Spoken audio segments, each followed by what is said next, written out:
This is a true story. The reconstructions are based on original cockpit voice recordings and eyewitness accounts. No family wants to lose a loved one, daughter, son. None of us think it's going to happen to our family. We read about these horrible crashes and we think, thank God, you know, and chances are it won't happen to us. The odds are in our favor.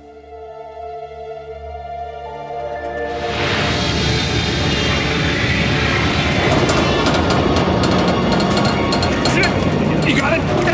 What are you doing, Dan? It just got worse, okay? In January 2000, an Air Alaska jet with 88 passengers and crew suffered a catastrophic failure that tore it from the sky.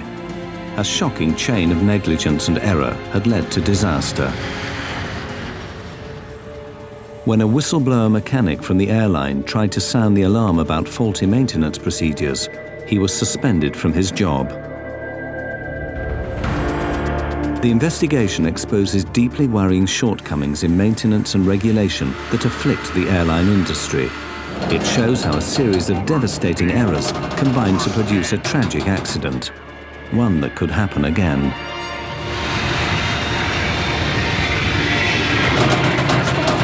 Release it.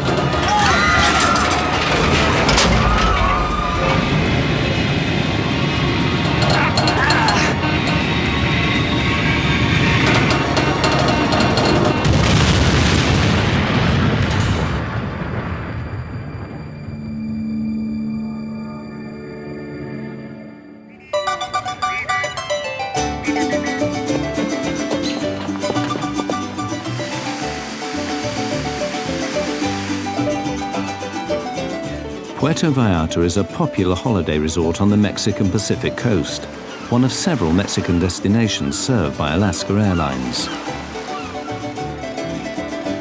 Colleen Worley went there to celebrate a family birthday. The 34-year-old was a keen traveler who spoke Spanish well and had visited Mexico many times.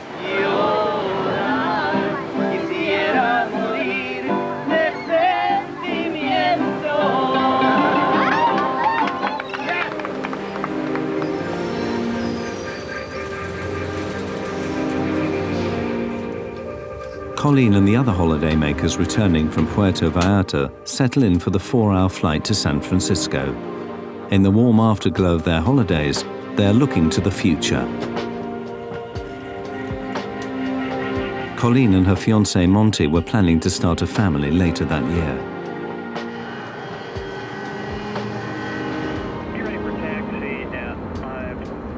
The pilots on Flight 261 are very experienced.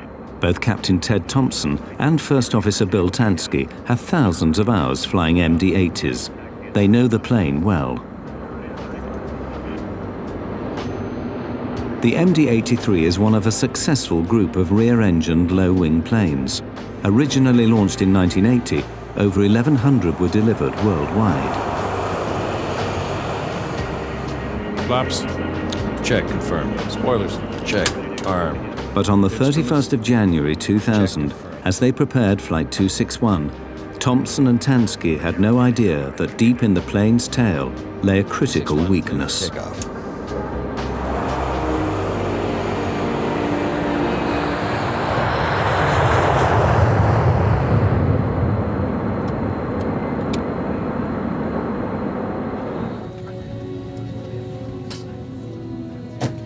Colleen Worley and her fiancé, Monty, were planning their forthcoming wedding.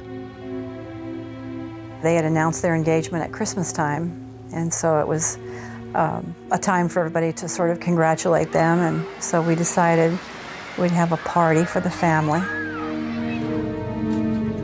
Abby Miller Bush had visited Mexico with her husband Ryan and their friends to celebrate her new job at Microsoft. It's hard to describe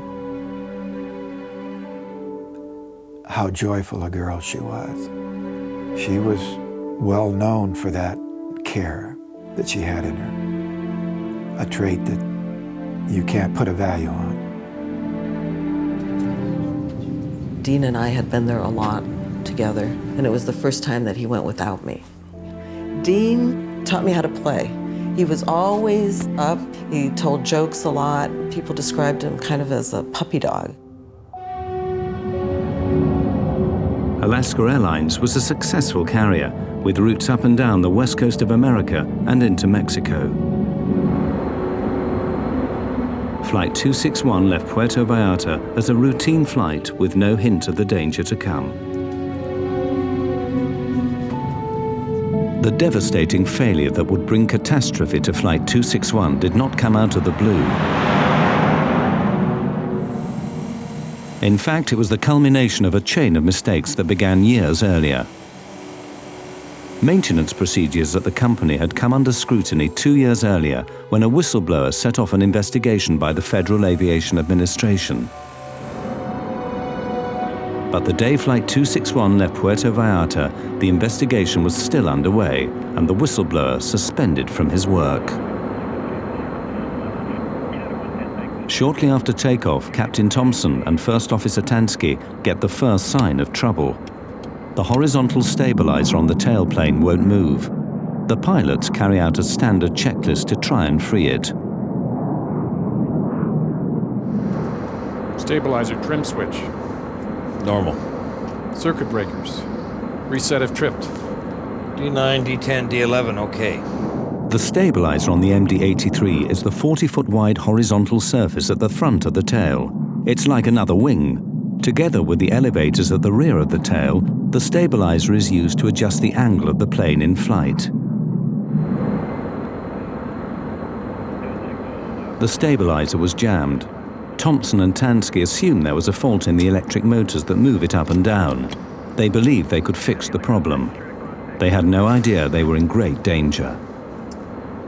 What they dealt with was something that really snuck up on them. It was not supposed to be a big deal. If it had been, they would have turned around and gone back in to the Mexican airfield they came out of. But they were led down this road of accepting this problem as a small problem, so it's perfectly all right to troubleshoot it. The pilots repeatedly try the two switches that operate the stabilizer. The primary motor activated by the switch on the control stick known as the pickle switch, and the sliding suitcase handles on the central console. Either system operative. No. Both systems inoperative. Consider stab jam. Do not use autopilot. Check. The jammed stabilizer is pushing the aircraft down towards the ground. At 28,500 feet, the pilots switch off the autopilot and fly the plane manually. They have to pull back hard on the control column to lift the nose of the plane up. This requires considerable effort. The plane climbs for the next 7 minutes to its cruising altitude of 32,000 feet.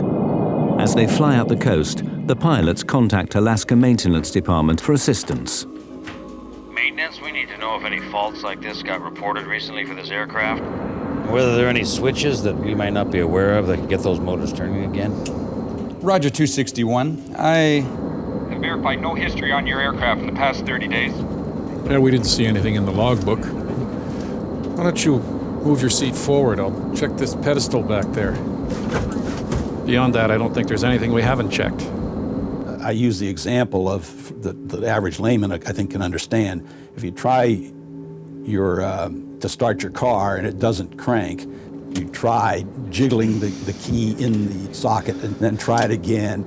And I think that the crew was probably understandably going through a lot of these, well, maybe it'll work now, or let's try this, let's try that. The pilots want to divert to Los Angeles, but Alaska Airlines Dispatch, coordinating the movements of the company's planes, is worried this will upset the busy schedule. 261 Dispatch, if you want to land at LA, of course, for safety reasons, we will do that. Tell you though, if we land in LA, we're looking at probably an hour and a half. We got a major flow program going right now. Well, boy, you really put me in a spot up here. I don't want to hear that the flow is the reason you're calling. Because I'm concerned about overflying suitable airports. Well, we want to do what's safe, so if that's what you feel is safe, just want to make sure you have all the info. We might ask if they have a ground school instructor available. We could discuss it with him. And a simulator instructor. Dispatch 261, we're wondering if we can get some support out of the instructors up there. Thompson and Tansky now ask for a pilot instructor who might know the solution to their unusual problem. Stand by. As they wait for a reply, their frustration begins to show.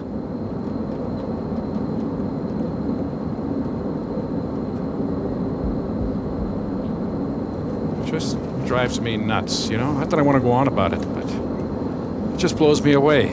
They think we're going to land, they're going to fix it. Now they're worried about the flow. Well, I'm sorry. Just... So they're putting pressure on you. Well, no. Yeah. The pilots need to think about what will happen when they descend for landing. How will the plane behave? Will they be able to control it? But several minutes after requesting help from the ground, they're getting no advice. As Flight 261 approached Los Angeles off the coast, the problems on board were about to get far worse.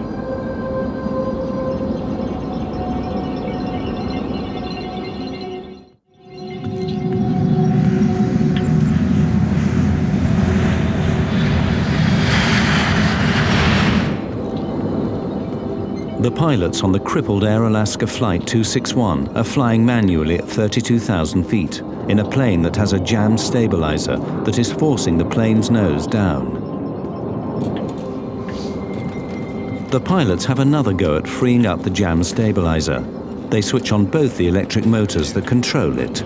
This'll click it off. Holy!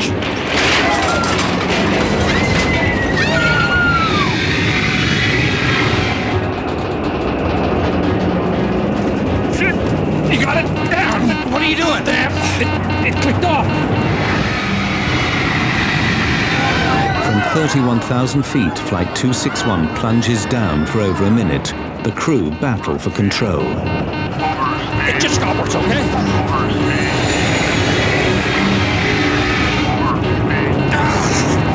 You're stalled! At first, they pull back on the control columns to fight the dive. But then the pilots push the aircraft's nose down into the dive to regain control.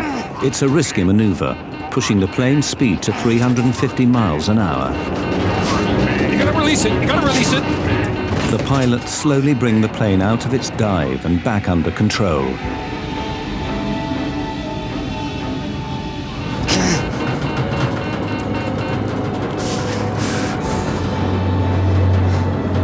Let's get speed brakes. Give me high pressure pumps. Okay. Help me back. Help me back. Okay.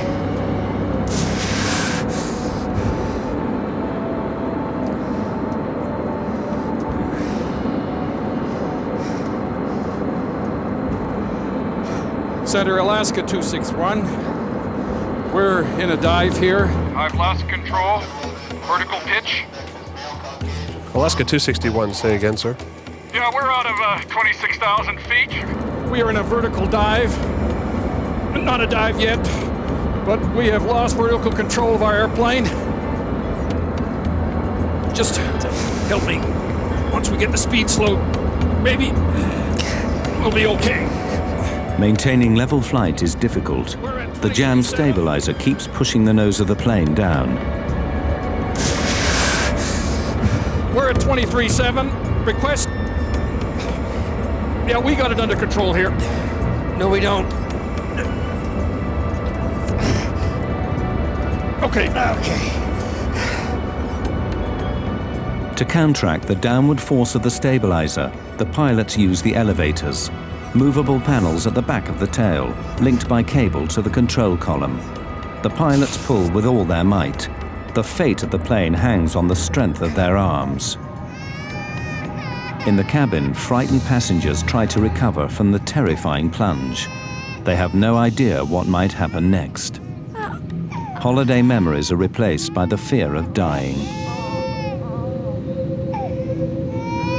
Dean was one of these people who would talk to whoever was around him. I'm absolutely certain that he was talking to the person that was sitting next to him on the plane. I'm sure that they had a connection. Colleen was very unique from my other kids, and she loved to travel. She was a beautiful girl. But here was a 25-year-old who was like she had her own private rocket ship. She was really going places.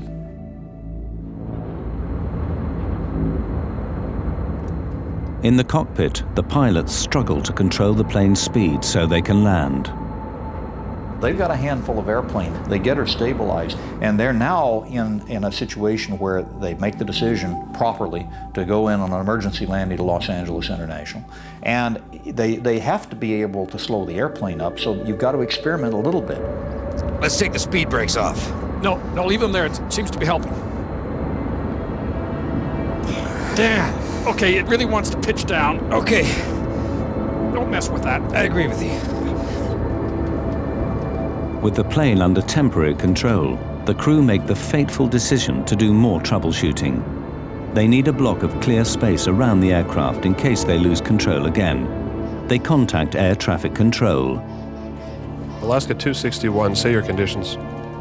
261, we're at 24,000 feet, kind of stabilized. We're slowing down here, and we're going to do a little troubleshooting. Can you give me a block altitude between 20 and 25? Alaska 261, maintain block altitude flight level 200 through flight level 250. The pilots know they now have clear airspace above and below the plane. They try to figure out their next move. You got the airplane. Let me just try it. Okay. How hard is it? I don't know. My adrenaline's going. It was really rough back there for a while. Yeah, it is. Whatever we did is no good. Let's not do that again. Yeah, it went to full nose down. It's worse than it was before? Yeah, we're in much worse shape now. The crew know this is no mere electrical problem. From what they've experienced, they assume the stabilizer is now jammed. I think it's at the stop, full stop, and I'm thinking, can it get any worse? But it probably can. But let's slow it. Let's get down to 200 knots and see what happens. The crisis is getting worse. Uncertain how the plane will react if they try to slow it down, the pilots must still pull on the elevators to maintain level flight. Captain Thompson once again tries to get help from maintenance. Maintenance, 261, are you on? Yeah, 261, this is maintenance. Okay, we did both the pickle switch and the suitcase handles, and it ran away. It ran away full nose, trimmed down. Oh, it ran away trimmed down? Okay, and now we're in a damn pinch, and we're worse than we were before.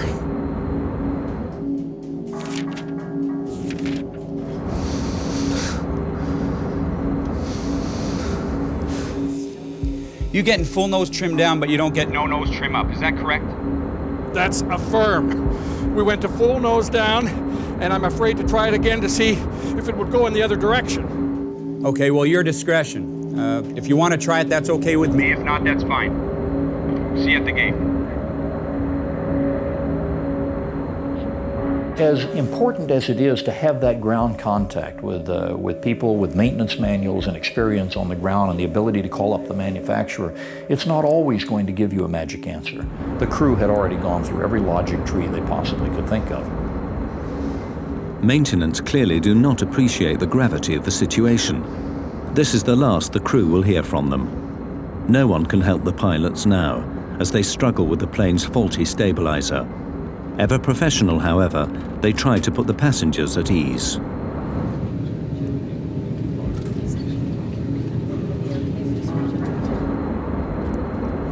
Folks, we have had a flight control problem up front here. We're working it. That's Los Angeles off to the right there, and that's where we're intended to go. We're pretty busy up here working this situation. I don't anticipate any big problems once we get a couple of subsystems on the line. But we will be going into LAX, and I anticipate us parking there in about 20 to 30 minutes. In fact, they will never make it to Los Angeles. A full-blown disaster is about to unfold.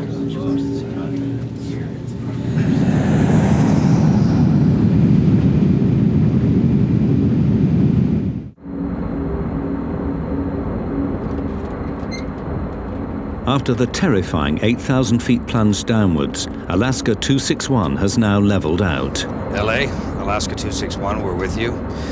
We're at 22.5. We have a jam stabilizer, and we're maintaining altitude with difficulty. But we can maintain altitude, we think, and our intention is to land at Los Angeles. The pilots request to be routed out over the Pacific Ocean. Center, Alaska 261, I need to get down about 10, change my configurations to make sure I can control the jet, and I'd like to do that over the bay here if I may. If the worst happens, they don't want to kill people on the ground as well as in the plane. There are a lot of lives saved that people maybe don't realize by the fact that this aircrew said, let's stay out over the water until we've got this thing completely under control. As they maneuver over the ocean, the crew again ask air traffic control for clear space around the plane. Alaska 261, fly a heading of 280 and descend and maintain 17,000. 280 and 17,000 Alaska 261, and we're generally needing a block altitude. Alaska 261, roger.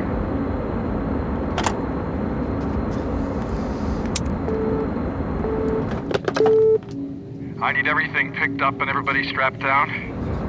Because I'm gonna unload the aircraft and see if we can regain control that way.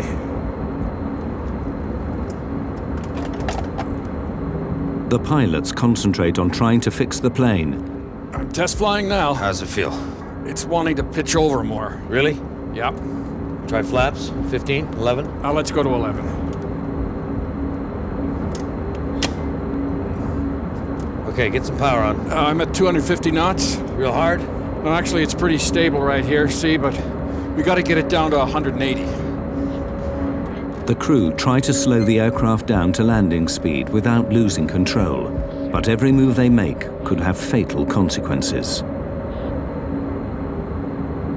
Okay, bring the flaps and the slats back up for me. Slats too? Yeah. Treading a knife edge of control, the pilots are still trying to free up the stabilizer. What I want to do is get the nose up, and then let the nose fall through, and see if we can stab it when it's unloaded. The only hope for the passengers is that the pilot's skill and experience can get the plane to Los Angeles Airport. It's on the stop now, it's on the stop. Not according to this, it's not. As one effort after another fails, the crew wonder if the stabilizer is damaged. The trim might be, and then it might be if something's popped back there. Yeah. It might be mechanical damage too. I think if it's controllable, we ought to just try and land it. Think so? Okay, let's head for LA. But just as they prepare the plane to land in Los Angeles, something in the tail suddenly breaks. Did you feel that? Yep. Okay, give me slats. This is a bitch. Is it? Yeah.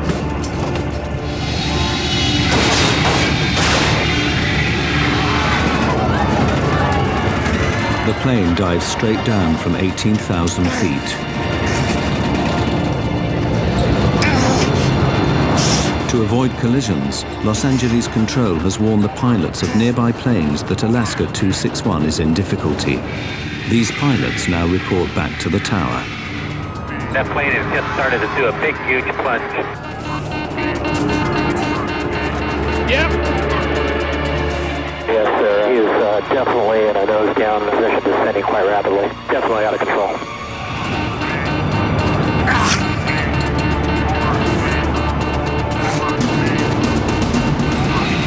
Plane's inverted, sir. Okay. Yeah, he's inverted. The pilots can barely reach the controls. The plane is now upside down, but they believe they might be able to roll it out of the dive. Mayday! Push and roll! Push and roll! Kick, damn it! Push! Push! Push! Push the blue side up! They tried to fly the airplane even upside down. They never for a moment believed that they could not find a way to control this airplane. Push I'm pushing. Okay, let's kick rudder. It's left rudder. Left rudder. Can't reach it. Okay. Right rudder. Right rudder. Plane was being knocked from side to side. It turned upside down. It was spinning. Persons were being thrown against the walls of the plane, falling out of their seats, and the cockpit voice recorder screaming unbelievable, horrible last few minutes of their lives. Are we flying? We're flying. We're flying. Tell them what we're doing. Let me just... damn. At least upside down, we're flying. Yeah. And it was so violently upside down that the pilots were hanging from their shoulder straps. Passengers don't have shoulder straps.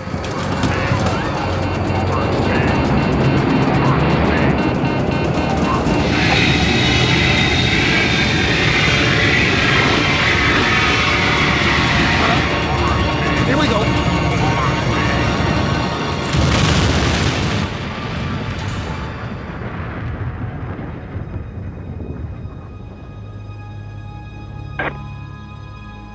And he just hit the water. Yes, sir. He hit the water. He's down.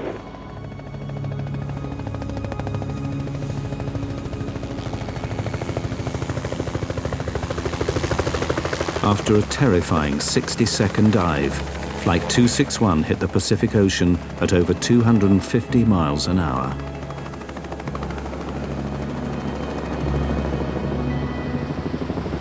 Rescue helicopters were soon at the crash site, but there were no survivors. The plane had broken up on impact. 88 passengers and crew, including 3 young children, died instantly.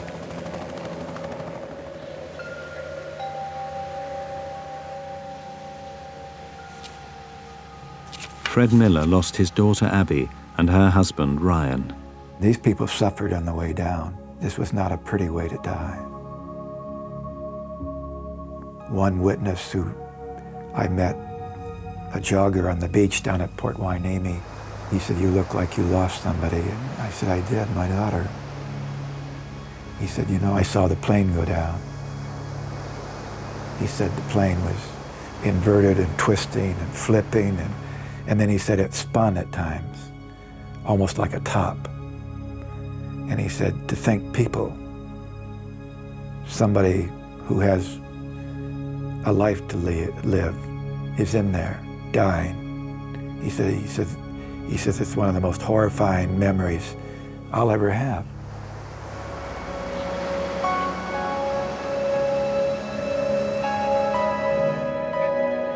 Susan De Silva lost her husband, Dean. I know that they went through a horrible, horrible experience. This was a violent end these people suffered. There were no bodies that were intact or even close to intact. And they were conscious for a long time before it all came apart. Colleen Worley died along with her fiancé, Monty. As a mother, keep waiting for your child to come home. And Colleen had traveled so much in her life that it was unusual not to have her just walk in the door.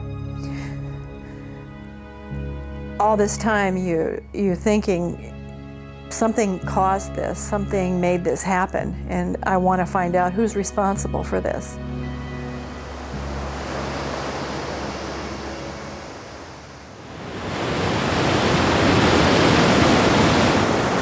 The investigation into Flight 261 immediately got underway, but the wreckage lay 700 feet down, so National Transportation Board officials called on Navy submersibles to retrieve the debris from the seabed. We set up a base of operations, and we had a remote operating vehicle with the side-scanning sonar, which they used to map the debris field and get an idea of how widely spread the wreckage was.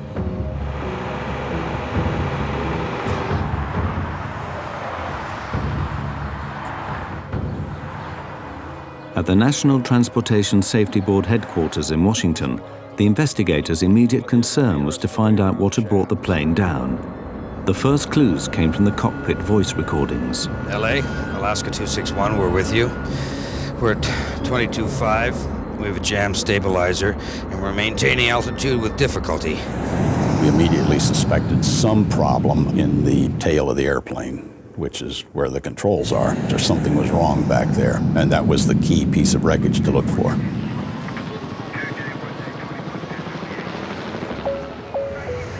The MD-83 that crashed was a revised version of the Douglas Corporation's popular DC-9, over 2,000 of which were delivered to airlines worldwide.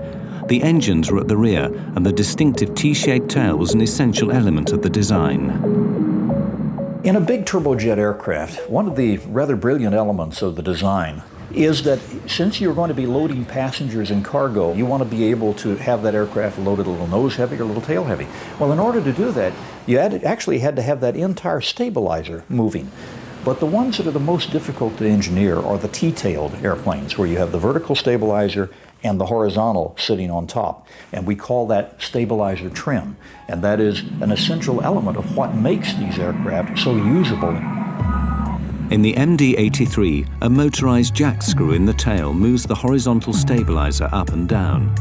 As the stabilizer moves up, the nose of the plane moves down. As the stabilizer moves down, the nose moves up. But what role had the 2-foot jack screw played in the loss of Flight 261?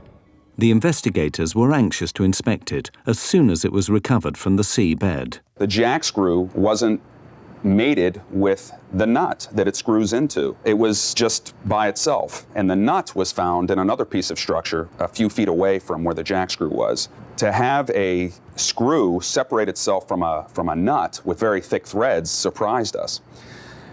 Secondly, we noticed that there was a curled piece of brass around the jack screw, and all of the threads that you can see here, these ridges, were gone. They had been stripped out, and the remnants of those were found coiled on the jack screw.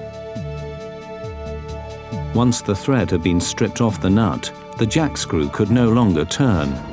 The pilots could not have known the real nature of the problem.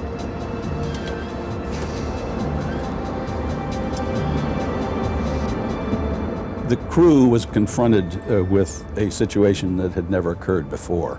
There is no failed jack screw procedure in the quick reference handbooks that they have available. There is no training for it.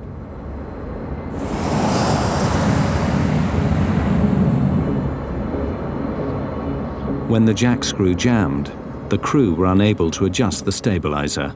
We felt that it was due to the fact that these nut threads had worn away, and it was just too hard for that jack screw under the power of the electric motor to turn. That gave the flight crew an indication that there was a problem. The crew knew they had a problem in the tailplane, but they had no idea what. 2 motors controlled the jack screw. They tried each in turn, but the pilot's attempts to free the jam stabilizer inadvertently made their situation worse. We're at 23.7. Request. Yeah, we got it under control here. No, we don't. Where they went wrong was that they wanted to try both the alternate and the primary trim motors at the same time. When the pilots switched both the electric motors on, the jack screw moved, but the threads had given way, and the jack screw was now held only by a single retaining nut. From here on, the plane was doomed. That end nut was never designed to hold the loads generated aerodynamically by the airplane. Let's get speed brakes. Give me high pressure pumps. Okay. Now we know, in the glaring light of hindsight, now when we turn the situation around in time and look back, we can see that this aircrew and no aircrew should have ever been fooling with the trim and trying to run it back and forth. The retaining nut grew weaker and weaker. Then, finally, through the loads beating down on that nut, the nut finally failed. Feel that? Yep. Okay, give me slats. The jack screw slid completely out of the Acme nut, allowing the horizontal stabilizer to move well beyond its aerodynamic limits. This is a bitch. Is it? Yeah. The stabilizer forced the plane down, and And now, completely out of control, it rolled over into its final dive. Okay, let's keep rudder. Left rudder. Left rudder. I can't reach it. This crew was working to recover the aircraft right down to the water. I mean, they did not give up the whole way down through the descent.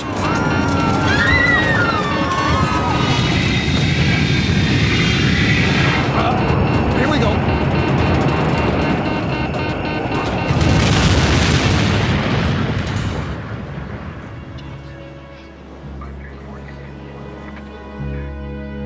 It was clear to the investigators that the failure of the jack screw was the only explanation for the plane's erratic flight path and final dive. But why had this happened? Why had the jack screw failed?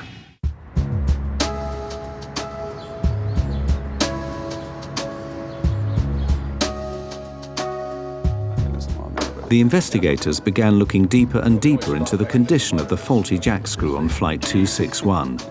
What had caused it to fail? There was no lubrication or visible grease on the working area of the screw. That was surprising and strange.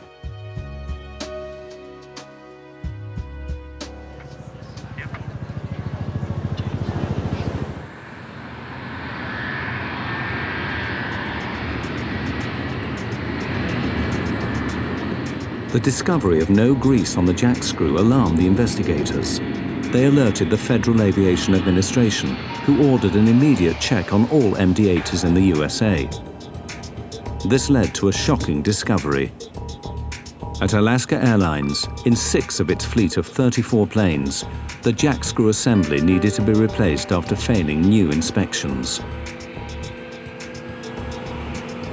No grease is the culprit. No grease or inadequate grease is the only thing that can give you that wear rate. A simple lack of grease led to the failure of the jack screw and the loss of 88 lives. But why did this happen at Alaska Airlines? The investigators' attention now switched to the company's maintenance program. What emerged was deeply worrying.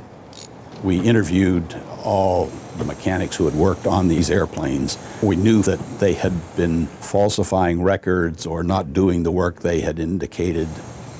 The mechanics at Alaska complained that they were pressured to keep the planes in the air, or that their recommendations were overruled by supervisors. Some alleged that records were altered to show work done that was not done.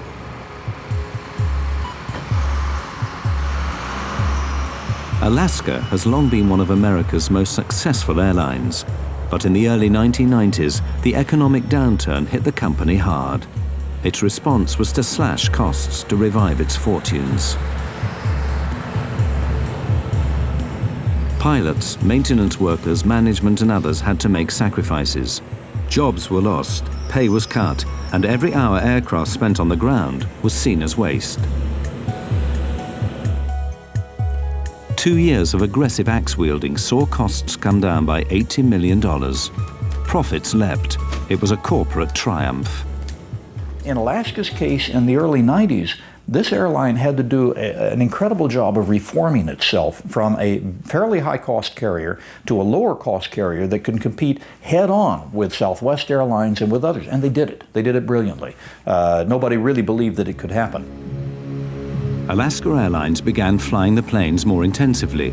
It doubled the average daily use of its fleet. But keeping the planes in the air earning money put maintenance schedules under pressure.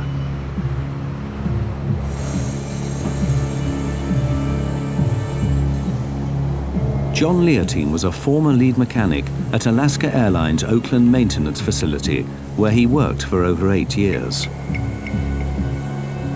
Leotine felt that the new pressures on maintenance put passengers' lives at risk. He was to pay dearly for expressing those concerns. We have used an actor to portray his experiences based on his sworn evidence to the NTSB. Leotine claimed that planes were pushed back into service too quickly. Sometimes, rather than wait for a replacement part or repair, supervisors passed planes fit for service, free to carry passengers up into the air.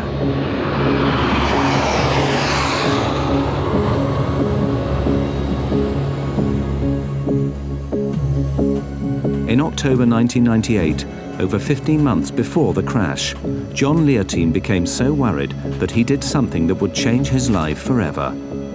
He reported Alaska Airlines to the U.S. Department of Transportation, alleging violations in maintenance procedures. There were very few voices at Alaska who had concerns about the maintenance. There should have been more, and there should have been people listening. John Leontine is a hero in my book. In December 1999, over a year before the crash, the FAA and Department of Transportation officials moved on Alaska Airlines.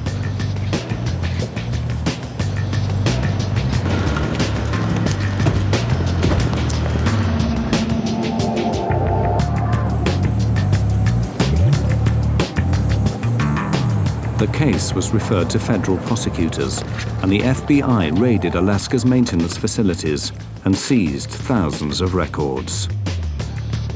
The raid was the opening shot in a federal grand jury investigation that would last 3 years. No criminal charges were brought against the airline. Alaska officials denied that any unsafe planes were put into service or that passengers' lives were ever at risk. But the investigation revealed hundreds of violations of federal regulations. Alaska Airlines was fined. The FAA insisted on changes to the company's maintenance and safety procedures. The FAA also suspended 2 supervisors for falsifying records.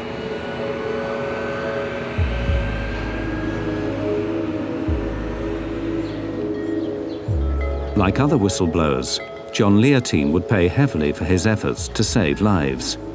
Alaska put him on paid leave from his job, losing him thousands of dollars in regular overtime earnings.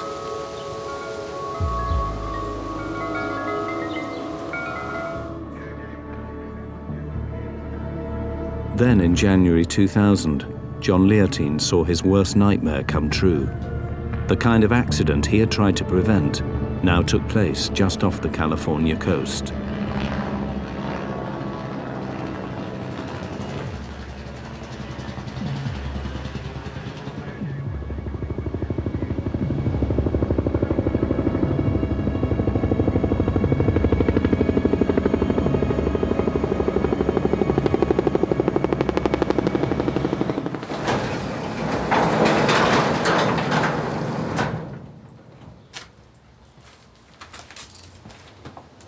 After the loss of Flight 261, Leontine went back to his private work records. Incredibly, he found he had a direct link to the crashed airliner.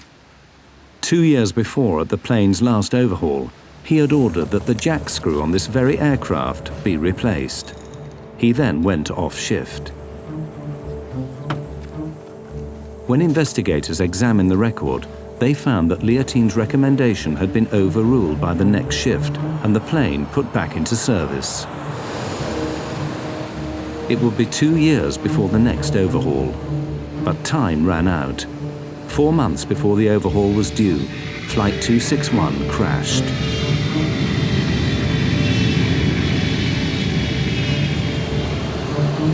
Alaska Airlines labeled Leontine a disruptive influence. He sued the company for libel. Alaska settled, but Leontine could no longer work in the industry he loved. I get calls almost every week of somebody saying, should I blow the whistle? And I always tell them, you need to know, you need to be prepared to find another line of work, because you will not work in the industry and you will not work in the government. In most cases, it's almost impossible to be a whistleblower and survive your career.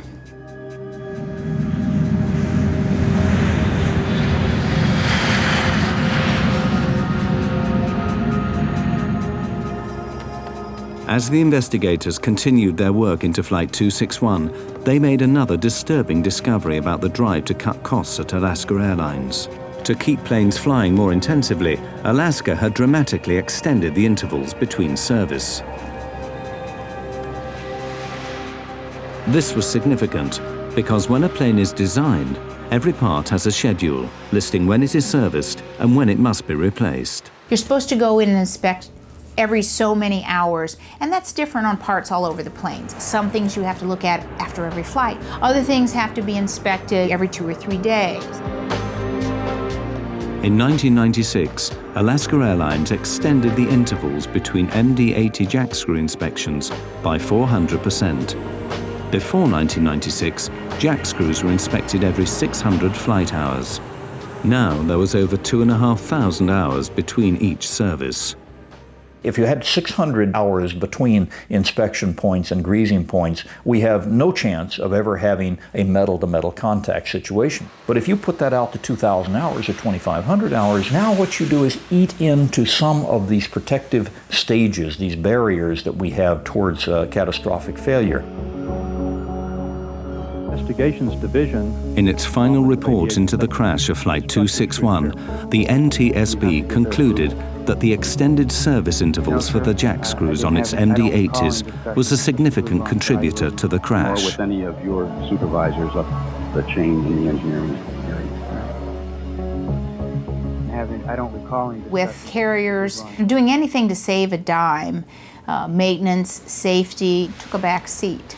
And one of the shocking things about Alaska is that they were allowed to increase inspection intervals. And it was very shocking because that is the only way we have safety.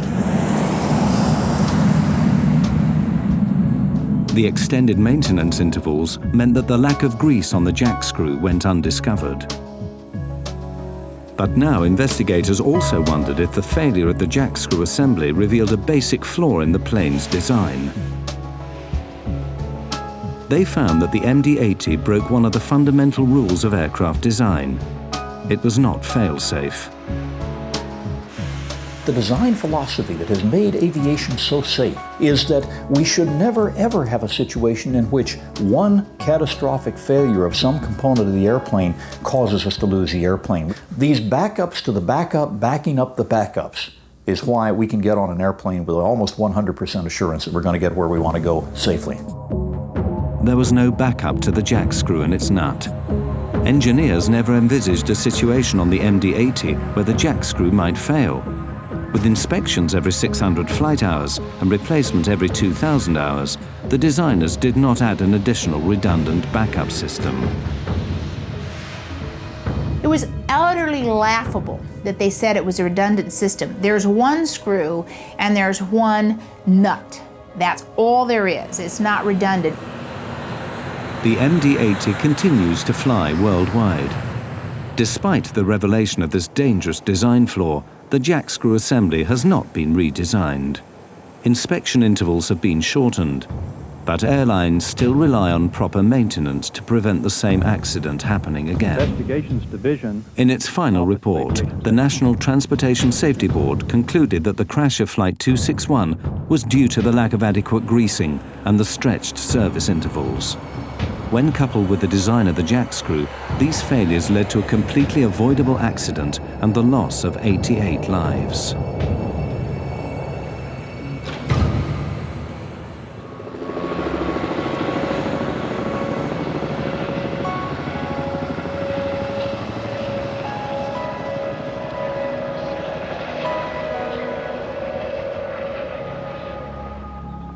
Three years after the crash of Flight 261, the relatives and friends of the dead dedicated a permanent memorial at Port Hueneme, close to the crash site. Janice Stokes.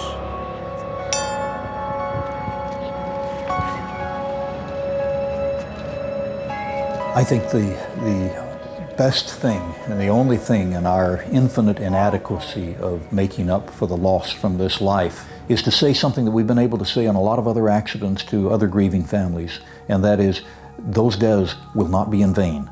We will not let them be in vain. Every one of those lives will be made to count in terms of making sure that 3, 4, 5, or 10 other people do not die. Miss Carol Carlson. Pauline was different. She was adventurous, and there's nobody like that in our family. And I don't know, what we can do except to remember Colleen and to live our lives now a little bit better for her. You know, when I was growing up, we didn't wear seatbelts. There weren't even seatbelts in cars. And now we know that we need to wear seatbelts. We didn't know that much about smoking cigarettes, and now we know that we can't smoke cigarettes. Well, there's a lot to learn about airline safety, too. Ryan Bushy. None of us are the same anymore. It's like walking into a giant storm, wave after wave forming up, coming in, because it never stops. Grief over the loss of a child is not something I wish on anybody. This plane went down because of neglect. It seems like such an unholy type of loss. What a hard way to die. So an airline can, make more money.